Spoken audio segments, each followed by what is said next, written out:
ఏ ఈడులో జరగాల్సిన ముచ్చట ఆ ఈడులోనే జరగాలని పెద్దలు అంటుంటారు. కానీ నేటి తరం యువత ఆలోచనలు, ఆకాంక్షలు పూర్తిగా మారిపోయాయి.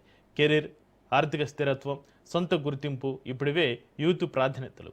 దీంతో పెళ్లి వయసు కాస్త లేట్ అవుతున్న ట్రెండ్గా మారుతోంది.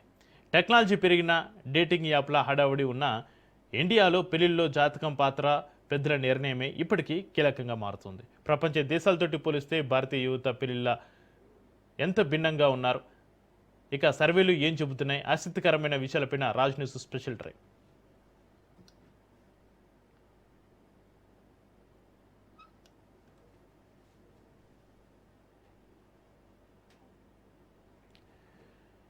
ఏ ఈడులో జరగాల్సిన ముచ్చట ఆ ఈడులోనే అన్న కాలం పోయి సెటిల్ అయ్యాకే పెళ్లి అనే కొత్త ట్రెండ్ ఊపందుకుంది.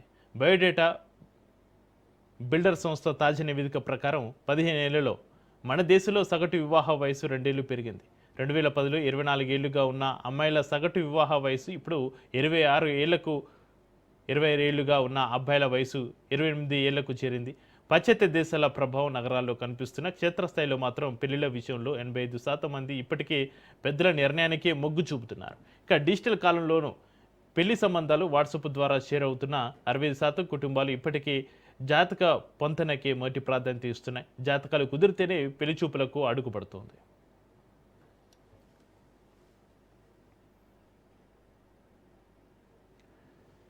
ప్రపంచవ్యాప్తంగా పురుషుల వివాహ వయసుపైన మాన్యువల్ సంస్థ నిర్వహించిన సర్వే ఆసక్తికరమైన విషయాలను వెల్లడించింది. 35 దేశాల జాబితాలో భారతదేశం అత్యంత తక్కువ సగటు వయసులో పెళ్లి చేసుకునే దేశంగా మొదటి స్థానంలో ఉంది. చైనా, రష్యా తర్వాత వరుసలో ఉన్నాయి. పెళ్లికి ముందు ఆర్థికంగా స్థిరపడాలనే యువత నిర్ణయం ఒక రకంగా బాధ్యతాయుతమైన మార్పని చెప్పవచ్చు.